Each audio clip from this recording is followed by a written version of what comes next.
Здравствуйте, коллеги! На прошлом уроке мы узнали, что воздух– это смесь газов. Главные его компоненты– азот, кислород, углекислый газ и пар. Теперь пришла пора перейти к процессам и явлениям в воздухе.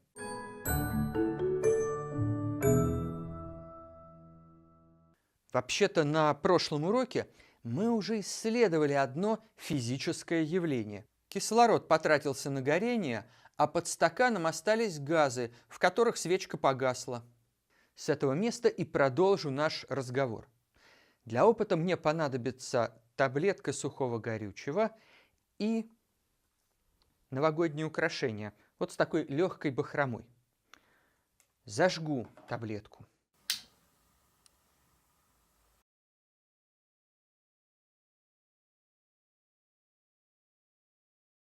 Посмотрите, почему-то бахрома начала двигаться. Пламя сюда не достает. А что тогда ее толкает? Может быть, воздух? Проверим. Поставлю преграду между пламенем и фольгой. Подержу здесь тарелку. Смотрите, пальчики опустились, не двигаются. Уберу тарелку, они опять оживают. Получается, воздух нагревается от пламени, поднимается вверх и колышет бахрому. Ученые давно заметили, что теплый воздух поднимается вверх, а холодный опускается вниз. Мы не всегда замечаем, что воздух в постоянном движении. Нагревается, поднимается, охлаждается, опускается. Попробуем посмотреть на это внимательнее. Вот перед нами комната. Здесь под окном батарея отопления. Она нагревает воздух. Нагретый воздух поднимается. Мы это видели только что в опыте. Давайте подумаем, высоко ли он поднимется. Пожалуй, нет, не выше потолка. А потом что?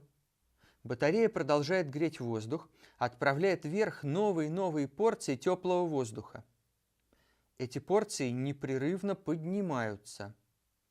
Теплый воздух там скапливается. Новые порции толкают его, и он, незаметный глазу, растекается по потолку. А пока растекается, оказывается уже дальше от батареи, например, у двери. Там его уже ничего не подогревает, и он понемногу охлаждается. А что происходит с воздухом, который стал холоднее? Он опускается, помните, я об этом говорил. Куда же он опустится? Ну, явно не ниже пола. Давайте вернемся к батарее. Нагретый воздух от нее улетел вверх.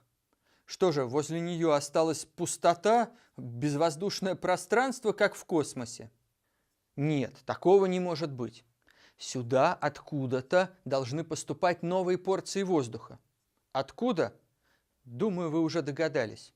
Те, что опустились вниз, вновь подтекают к батарее вдоль пола. То есть, если в комнате работает батарея отопления, то воздух начинает двигаться по кругу. От батареи взлетает к потолку.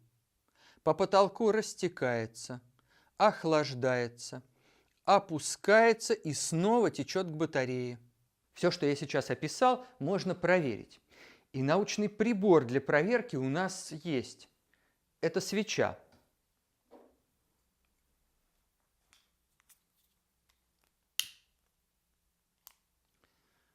Пламя свечи очень чувствительно к сквознякам.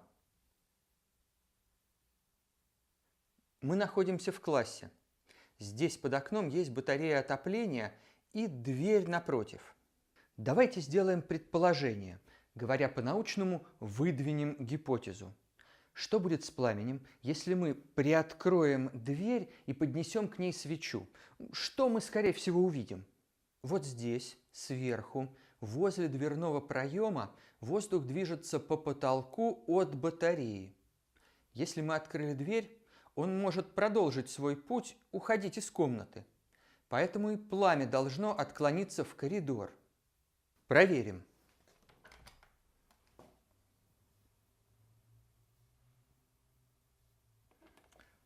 Да, пока все верно.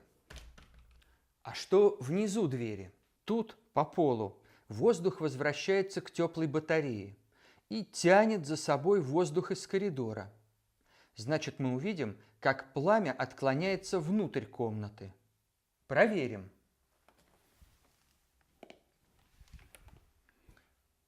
Да, эта гипотеза тоже подтвердилась. Значит, наши предположения верны и подтверждают размышления о круговом движении воздуха. Такое круговое движение ученые называют конвекцией. Конвекция бывает не только у воздуха и других газов, она бывает и у жидкостей. Когда вы ставите кастрюлю на плиту, слой возле дна нагревается, поднимается, растекается по поверхности, остывает и снова опускается вниз.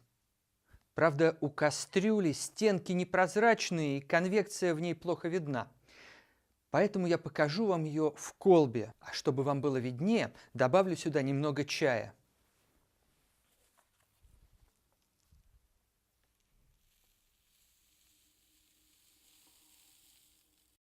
Чаинки подхватывает конвекционный поток, и вы явственно видите этот круговорот. Мне бы очень хотелось, коллеги, чтобы вы запомнили это слово «конвекция». Мы к нему еще не раз вернемся. Думаю, вы не удивитесь, что конвекция воздуха бывает не только в комнате с батареей, но и вообще в природе, точнее в атмосфере.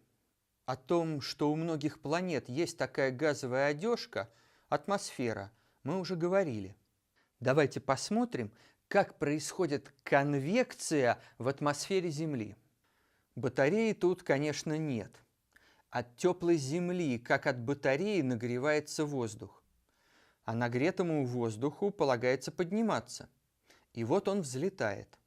Но тут вопрос, насколько высоко поток теплого воздуха будет подниматься?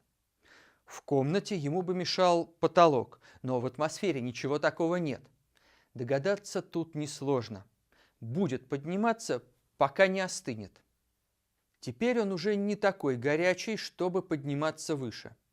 Но точно так же, как в комнате, снизу его будут подталкивать новые и новые порции теплого воздуха.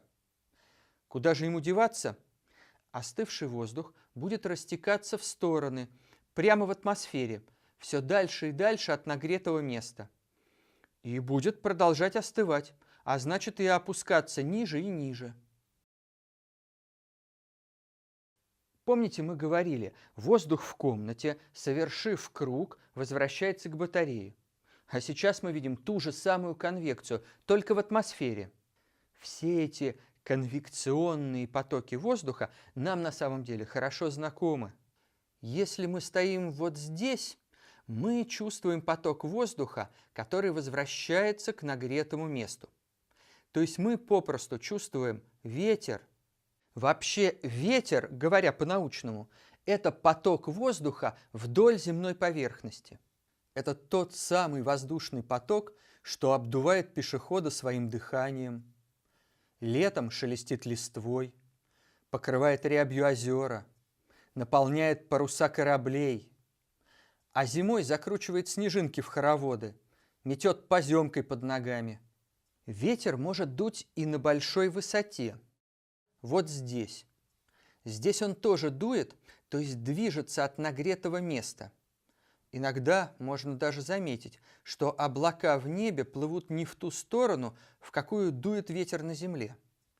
А иногда можно заметить и восходящие потоки теплого воздуха. Про потоки теплого воздуха, которые поднимаются от нагретого места, пожалуй, лучше всего знают пилоты планеров. Пилот планера должен всегда находить такие восходящие потоки. Без них его планер будет только снижаться и далеко не улетит. А есть ведь и живые планеры, птицы. Бывают среди них такие, что могут очень долго парить в воздухе на восходящих потоках. И при этом не махать крыльями, экономить силы. Да, ветер нам хорошо знаком, и все-таки он часто непредсказуем. Ведь воздух на Земле движется очень сложными путями, нагретых мест на нашей планете много, и конвекция из-за этого запутана. Даже ученые не всегда могут предсказать, где и куда полетит ветер. Такой уж у него характер. Итак, коллеги, мы сегодня начали с опыта с пламенем и фольгой, а в итоге поняли, почему дует ветер. И ветер к нам еще вернется. А пока все. До свидания.